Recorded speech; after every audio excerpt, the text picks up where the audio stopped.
Bismillahirrahmanirrahim. Assalamualaikum warahmatullahi wabarakatuh. Sahabat AY Channel dan Partai Masyumi TV. Sore hari ini kita ketemu dengan sahabat lama saya, kawan lama saya.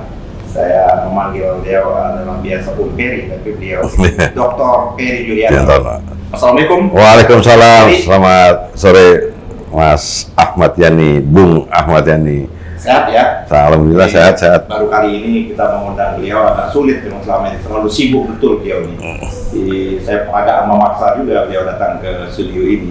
Kita akan bicara yang ringan-ringan tapi agak mendalam. Beberapa waktu yang lalu Mas Peri bersama teman-teman ya, begitu juga ada Novel Baswedan, ada Marwan Batubara, ada Antoni Budiawan, ada Refli Harun. Dan kawan-kawan lain ada ingin membuat auditor rakyat. Iya. Ternyakut masalah PCR.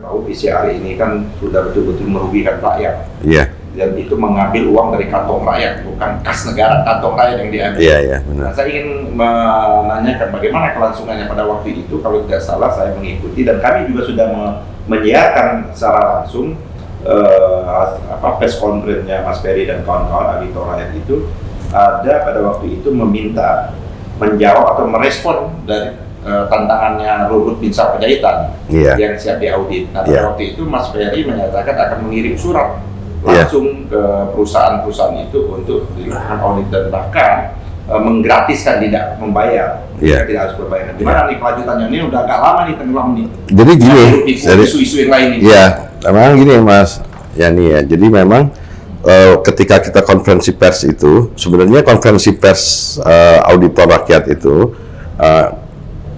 kaukus masyarakat sipil untuk demokrasi dan keadilan.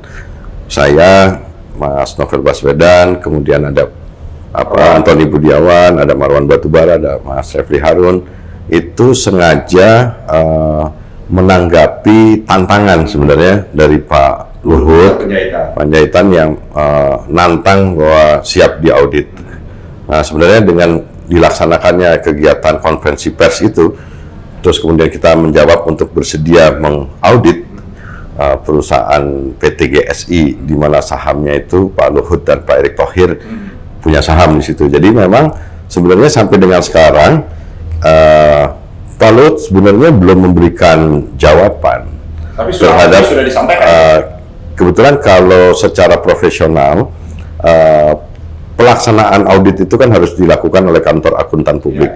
Alhamdulillah sebenarnya Mas Yani juga ini dalam kesempatan ini saya ingin menyampaikan, setelah konferensi pers itu ternyata banyak sekali dukungan yang datang ke kami dari kantor-kantor akuntan publik yang sebelumnya khawatir atau takut, sekarang mereka punya keberanian tuh untuk bersedia, KAP itu kantor akuntan publik itu untuk bersedia mendampingi kita untuk melaksanakan kegiatan audit itu. Tahapan audit itu kan suratnya itu disampaikan oleh kami kepada PT GSI, kemudian PT GSI itu akan menjawab. Formalitasnya seperti itu. Tetapi belum ada jawaban. Dan waktu itu seingat saya hanya juru bicara kantor Kementerian Investasi dan kantornya Pak Luhut yang menjawab itu. Nah, jawabannya silahkan diaudit asal ada syaratnya waktu itu. Syaratnya tuh kalau misalkan tidak terbukti, bersedia nggak kita untuk membeli atau menyediakan PCR atau apa gitu. Saya mendengar jawaban juru bicara itu, saya nggak yakin itu suara Pak Luhut. Nah, harusnya Pak Luhut orangnya kan nggak begitu, kan Pak Luhut sendiri yang nantang kita. Nah, sebenarnya sekarang jawabannya ya kapan waktunya?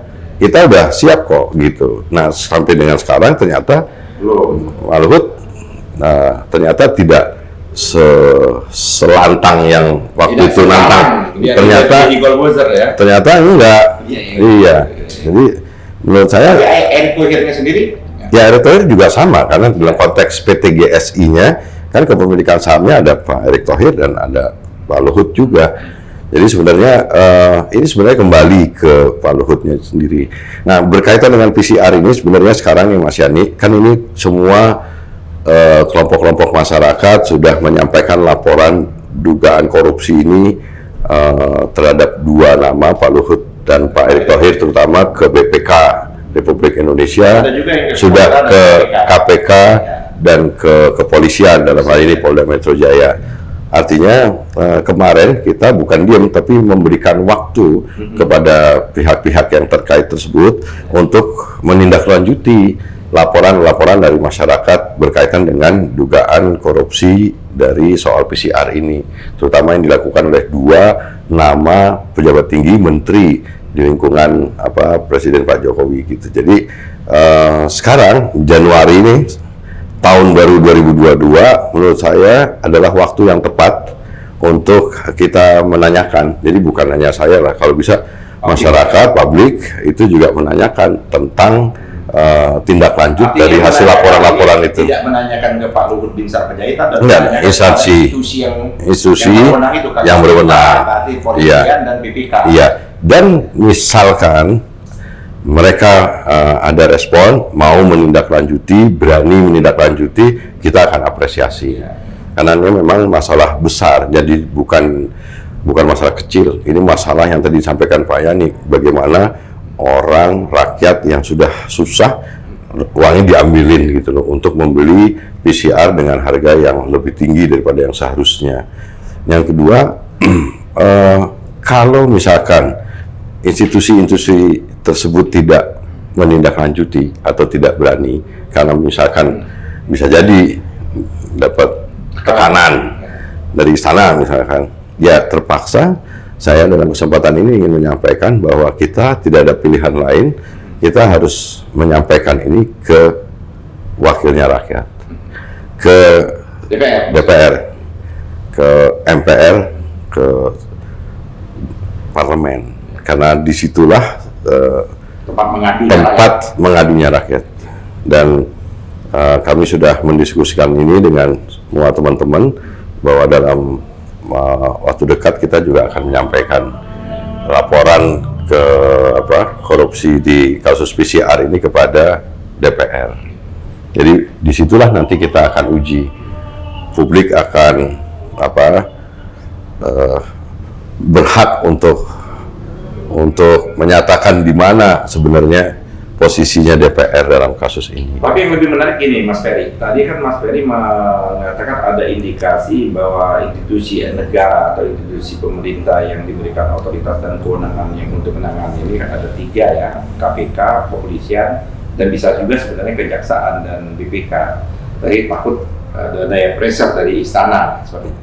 Ini apakah itu ada indikasi karena Erick sudah menyampaikan bahwa harga PCR itu ditentukan di rapat kabinet atau ratas? Artinya kan rapat kabinet itu yang memimpin kan presiden. Iya, oleh karena itu apakah bisa kita baca bahwa tentunya harga PCR menurut ini kita menganalisisnya si Erick, bukan dia loh menentukan, yang menentukan itu presiden. Iya, makanya sebenarnya sudah menjadi pengetahuan umum dari statementnya Pak Erick Thohir itu bahwa penentuan harga PCR itu ditetapkan dalam rapat terbatas bersama Presiden. Artinya Presiden tahu. Nah, saya sudah mengingatkan juga bahwa Presiden sebaiknya bersikap tegas terhadap dua nama ini. Sehingga kalau beliau, Presiden dalam hal ini, mau bersikap tegas, masyarakat akan apresiatif dan akan menganggap bahwa Pak Presiden, Pak Jokowi memang akan menegakkan hukum. Tetapi sekiranya tidak berani bersikap tegas atau bertindak tegas, ya artinya ya memang bisa jadi membiarkan, minimal untuk membiarkan. Apakah dapat kita? Pertanyaannya itu kan sekarang di mana keuntungannya? Ya, ini kan 2 juta, 1,5 juta, 900.000 ketika. Iya. Nah itu kan jadi pertanyaan. Ini kan kita akan kejar terus. Kalau sekarang harganya yang ditetapkan pemerintah sudah turun, tapi pertanyaan bagi rakyat itu kemana dulu uangnya itu kemana? Siapa yang mengambil keuntungan, siapa yang menerima manfaat dan segala macam? Itu kan nilainya besar. Ini nggak main-main.